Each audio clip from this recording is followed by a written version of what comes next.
March 31st, 2022, Thursday of the fourth week of Lent. A reading from the book of Exodus. The Lord said to Moses, "Go down at once to your people, whom you brought out of the land of Egypt, for they have become depraved. They have soon turned aside from the way I pointed out to them, making for themselves a molten calf and worshipping it, sacrificing to it and crying out, 'This is your God, O Israel, who brought you out of the land of Egypt.' The Lord said to Moses, 'I see how stiff-necked this people is. Let me alone, then, that my wrath may blaze up against them to consume them. Then I will make of you a great nation.' But Moses implored the Lord, his God, saying, 'Why, O Lord, should your wrath blaze up against your own people, whom you brought out of the land of Egypt with such great power and with so strong a hand? Why should the Egyptians say, with evil intent he brought them out, that he might kill them in the mountains and exterminate them from the face of the earth? Let your blazing wrath die down. Relent in punishing your people. Remember your servants, Abraham, Isaac, and Israel, and how you swore to them by your own self, saying, 'I will make your descendants as numerous as the stars in the sky, and all this land that I promised, I will give your descendants as their perpetual heritage.' So the Lord relented in the punishment he had threatened to inflict on his people." The word of the Lord. The response is, "Remember us, O Lord, as you favor your people." Our fathers made a calf in Horeb and adored a molten image. They exchanged their glory for the image of a grass-eating bullock. Remember us, O Lord, as you favor your people. They forgot the God who had saved them, who had done great deeds in Egypt, wondrous deeds in the land of Ham, terrible things at the Red Sea. Remember us, O Lord, as you favor your people. Then he spoke of exterminating them, but Moses, his chosen one, withstood him in the breach to turn back his destructive wrath. Remember us, O Lord, as you favor your people.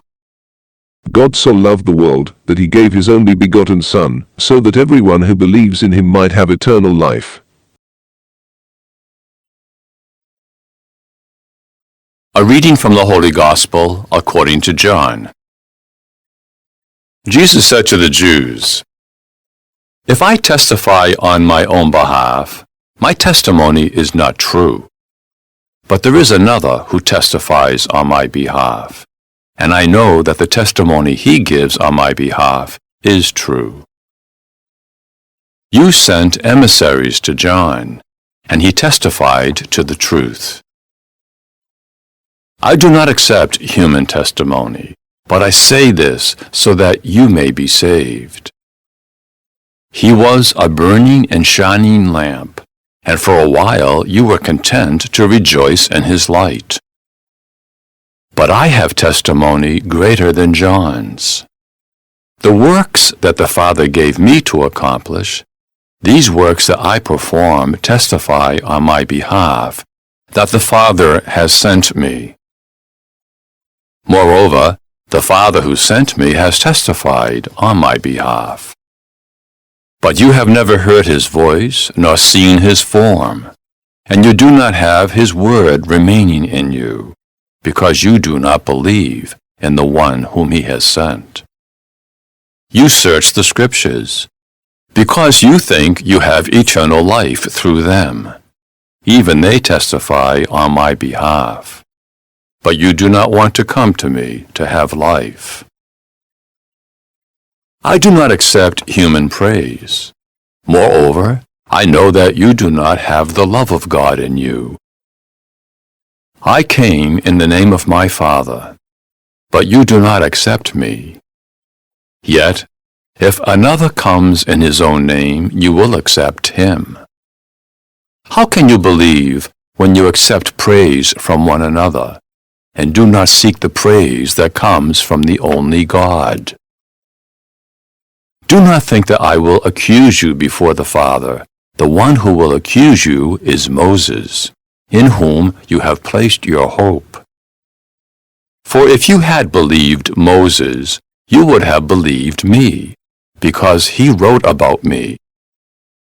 But if you do not believe his writings, how will you believe my words? The Gospel of the Lord.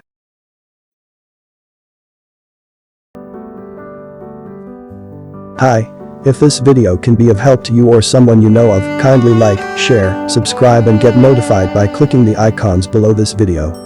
We thank you for your patronage. It will help us a lot maintain this channel. God bless you all.